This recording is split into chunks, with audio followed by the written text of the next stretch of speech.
Bom dia a todos.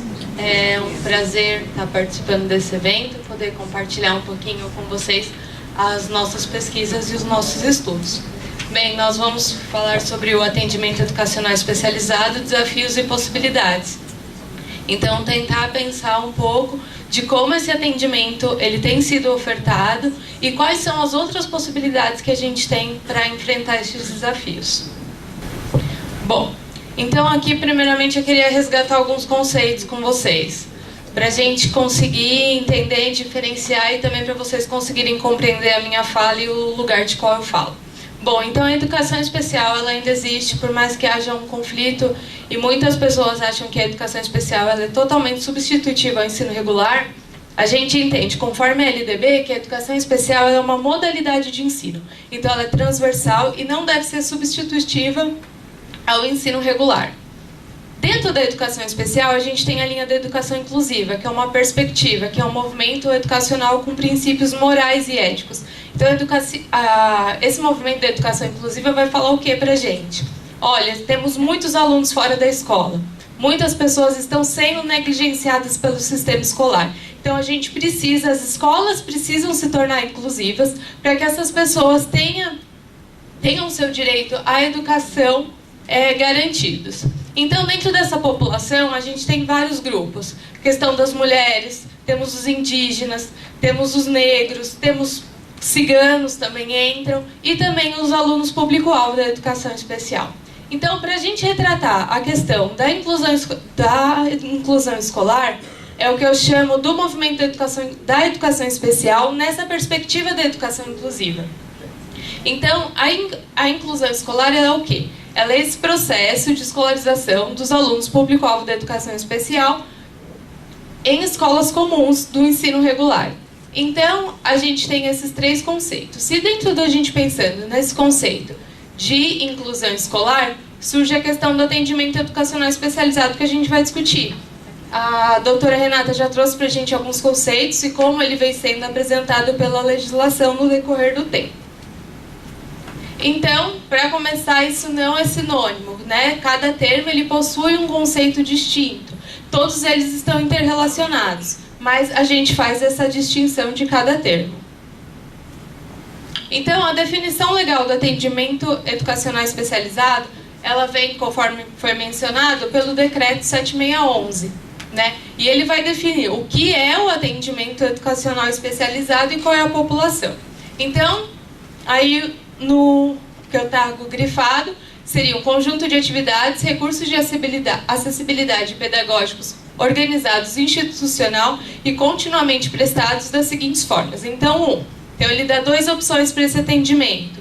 O primeiro seria de forma complementar à formação dos estudantes com deficiência e transtornos globais do desenvolvimento, com apoio permanente e limitado no tempo e na frequência dos estudantes às salas de recurso multifuncional. Também grifa as salas de recurso multifuncional. Por quê? Esse decreto, além dele falar o que está se entendendo por atendimento educacional especializado, ele vai falar onde esse atendimento tem que ser.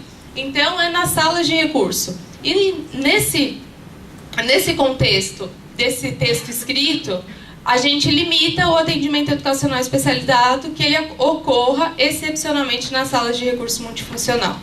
E em segundo, a gente tem o AE de forma complementar, que seria a formação dos estudantes com altas habilidades e superdotação.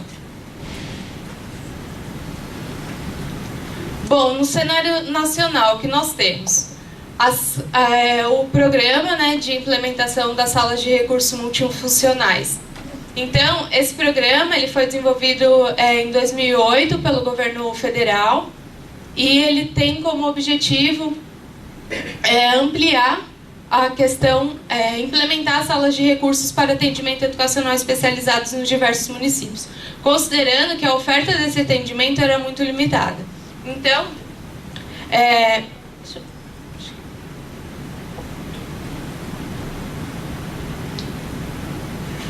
Então, quais são os benefícios desse programa? Principalmente são os municípios que não disponibilizavam nenhum tipo de serviço especializado para os alunos.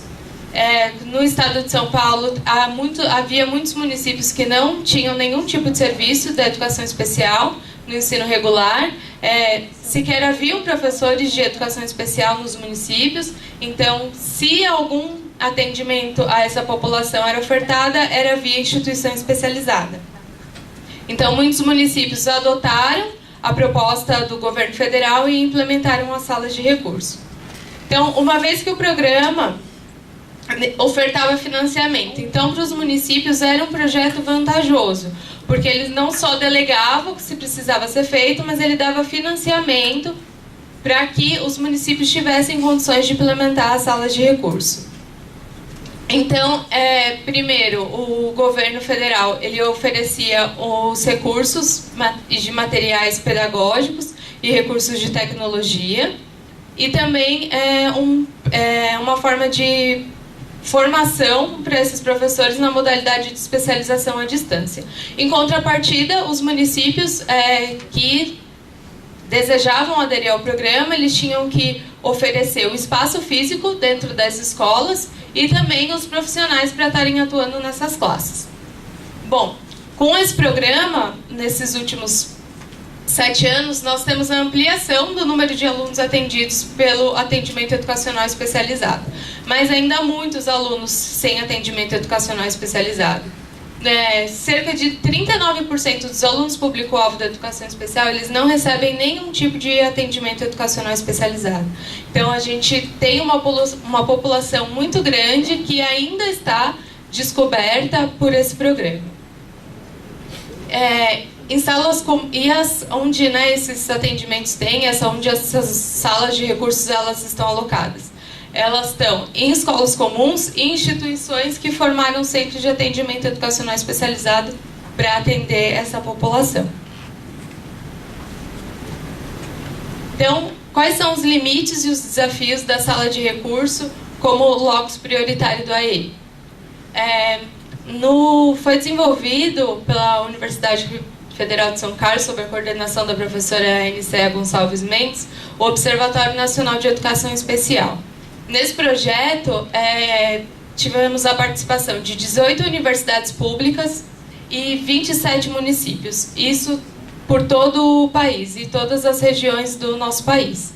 E nesse projeto, como a questão das salas de recurso eram muito novas e a gente não tinha ainda muito respaldo científico sobre esse tipo de atendimento, então o projeto buscou entender como que estava acontecendo o atendimento educacional especializado via sala de recursos nos diferentes municípios brasileiros, considerando que há uma legislação nacional, porém cada município vai ler e vai reinterpretar essas diretrizes de uma forma diferente, considerando o seu histórico em relação à educação especial, considerado os recursos que ele tem disponível.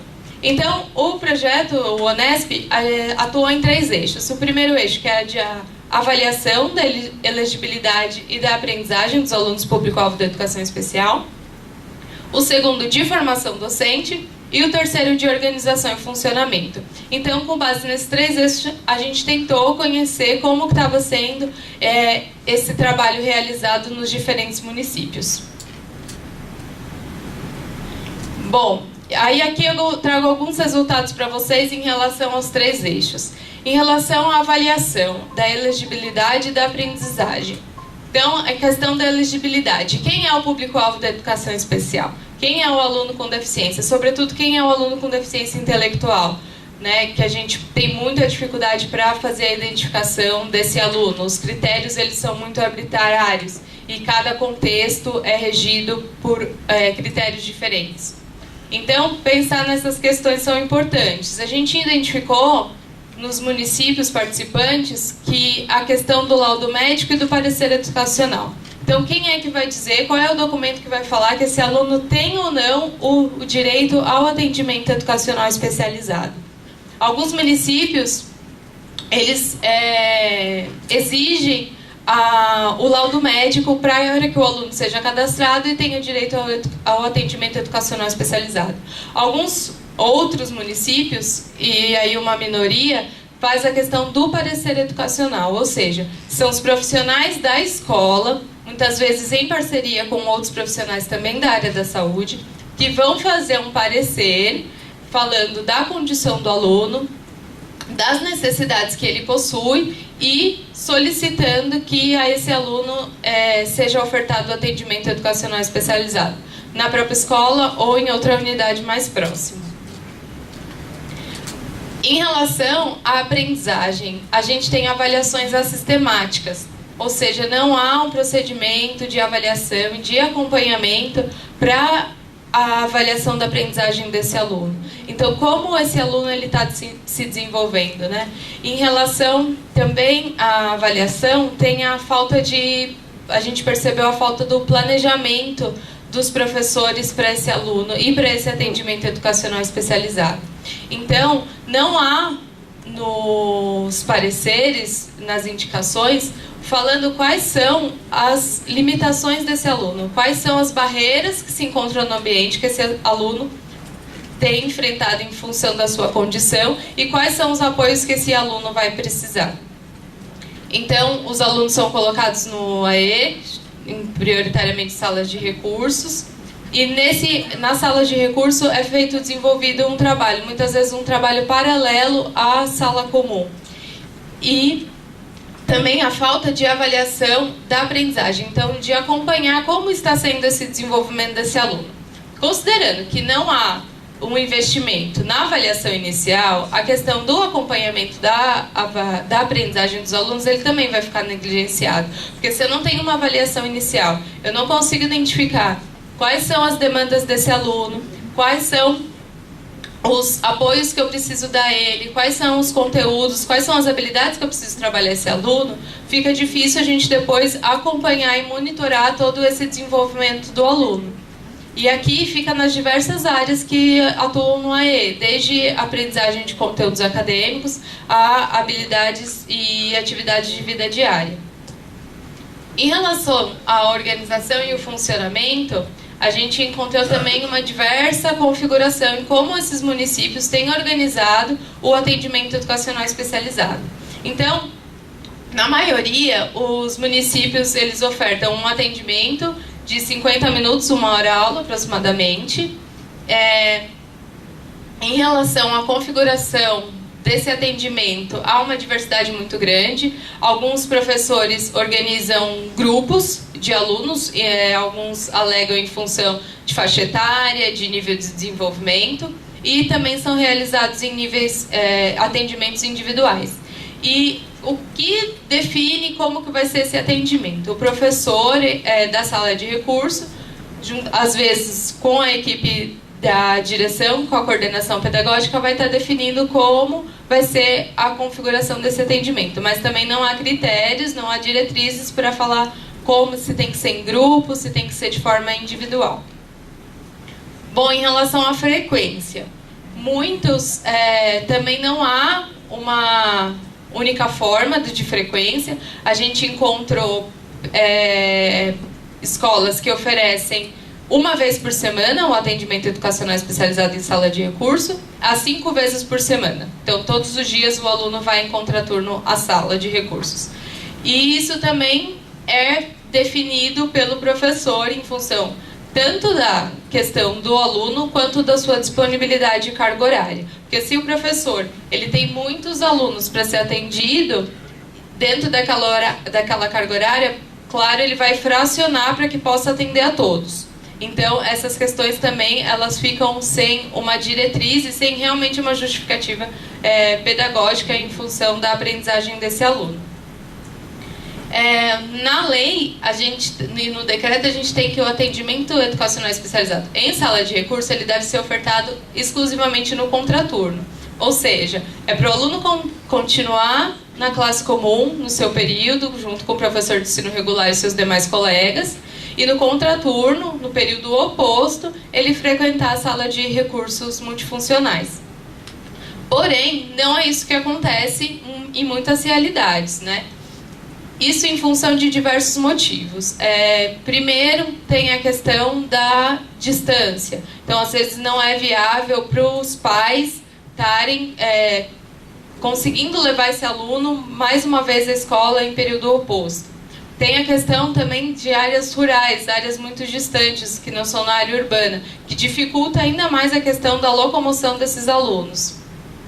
Tem também a questão, às vezes, da oferta do profissional, do pedido dos professores para fazer o atendimento em sala. Então, muitas vezes, os alunos eles continuam sendo retirados da sala de aula comum para receber atendimento educacional especializado em sala de recurso, isso no horário de aula.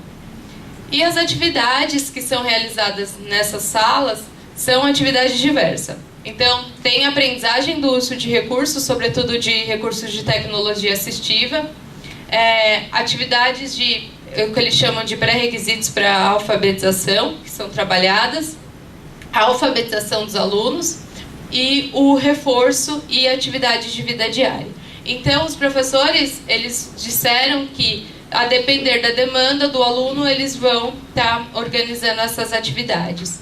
É interessante a gente pensar que alguns professores, a questão da alfabetização, em alguns municípios, alguns professores têm muito incorporado a questão de que o AE não é reforço. Então, eu não trabalho conteúdo acadêmico, eu não trabalho alfabetização.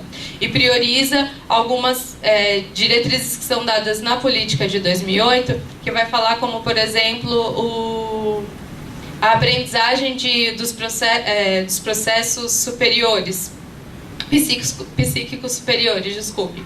Então, esses professores eles vão fazer atividade de atenção, memória, concentração com esses alunos.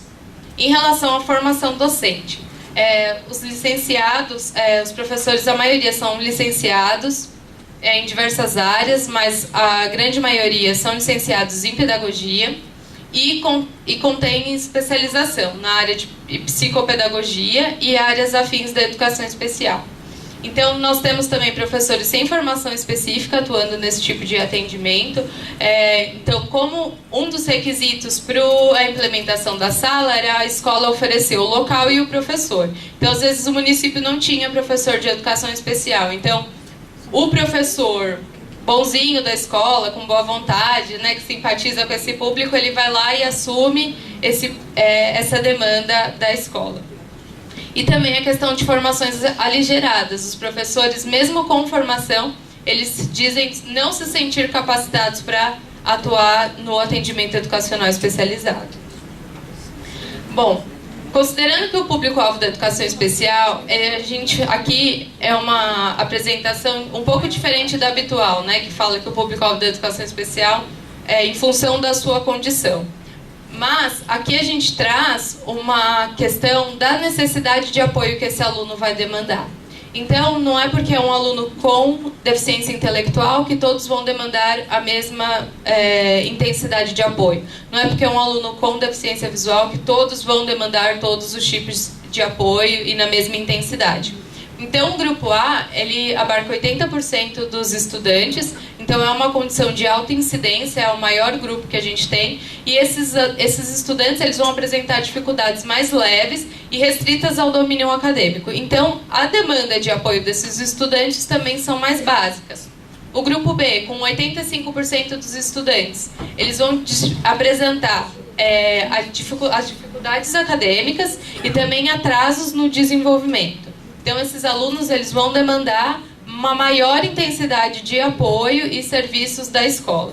E o grupo C, que é o menor, que é 5% dos estudantes, que tem dificuldades intensivas e abrangentes em todos os domínios. Então, esses estudantes eles vão precisar de mais serviços de apoio em seu processo de escolarização. Nos desafios, a gente tem o AE nesse formato, em sala de recurso. Ele é insuficiente para atender a demanda dos alunos, considerando a diversidade de apoios que esses alunos vão demandar. É um modelo de serviço tamanho único, então, como a gente não tem avaliação para falar quais são os serviços que esse aluno precisa, todo mundo vai ter o mesmo tipo de apoio. E quando a gente tem um modelo único, assim como roupa, tem gente que serve, ok, tem gente que fica apertado, tem gente que não entra e tem gente que sobra muita coisa. Então, isso precisa ser ajustado. E é um serviço extra classe em contraturno. Por esses fatores, eles vai trazer as seguintes implicações, os seguintes limites e desafios, que são Acomodação da diferença dentro da escola. Então, para os alunos diferentes, tem um espacinho lá para eles, que é a sala de recurso, que também, em relação ao local da sala de recursos na escola, também tem uma questão e estudos que vão mostrar que é aquela sala no cantinho, perto do pátio, perto do depósito. Então, esses alunos, eles também continuam marginalizados dentro da escola.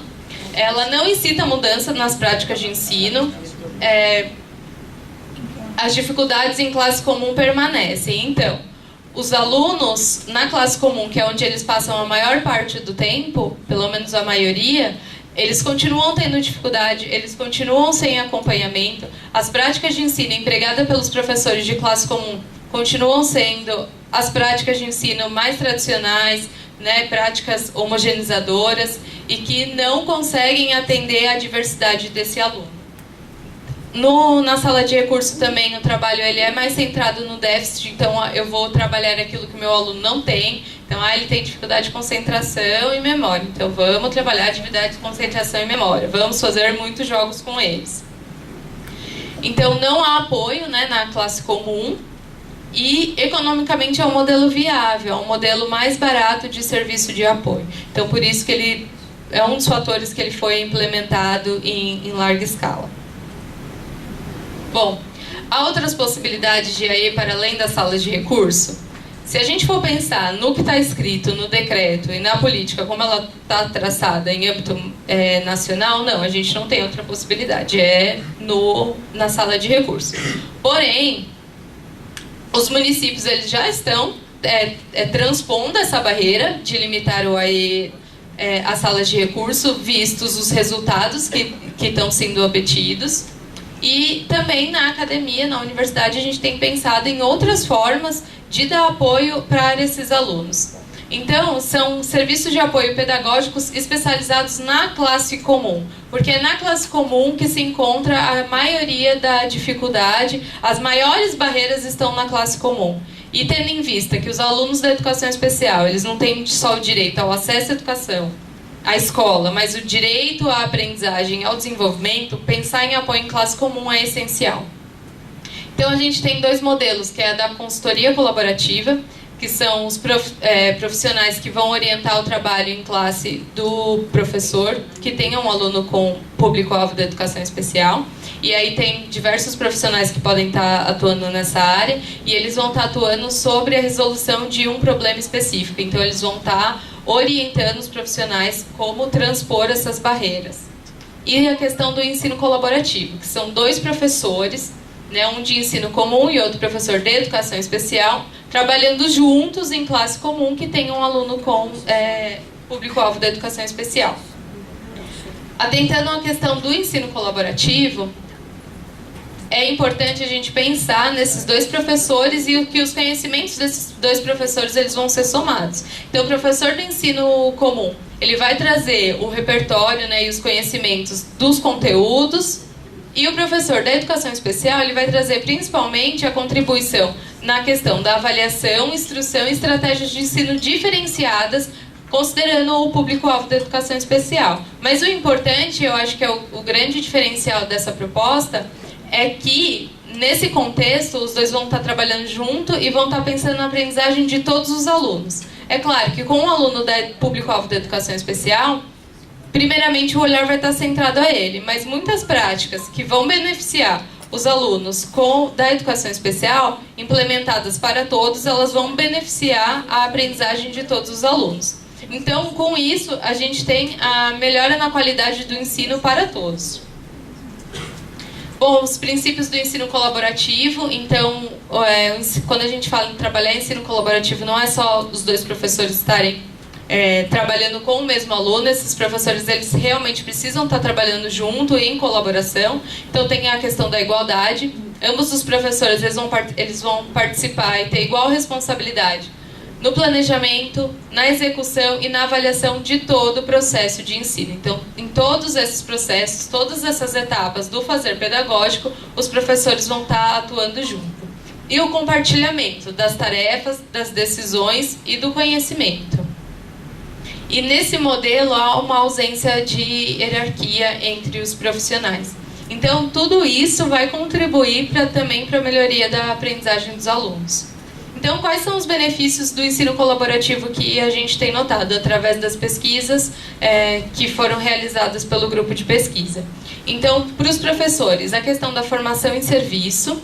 Então, os professores, eles atuando junto, eles compartilhando conhecimento, eles repensando casos, eles analisando juntos, estudando, eles vão ter uma formação em serviço. E isso vai ter um impacto na melhoria da qualidade do ensino ofertado para toda a turma e melhoria nos índices de aprendizagem. Tem também a questão do desenvolvimento das habilidades sociais, porque trabalhar com o outro não é fácil, a gente tem que aprender a lidar com o outro, e isso vai contribuindo para o amadurecimento e o crescimento desses profissionais, e o aumento do senso de autoeficácia, que rapidamente seria... Muitos professores, quando a gente vai perguntar sobre a questão da inclusão escolar, eles falam que se sentem impotentes, que eles não têm capacidade, que não são capacitados para atuar com esses alunos. E quando eles estão juntos, isso melhora, porque eu compartilho a responsabilidade e eu aprendo com o outro.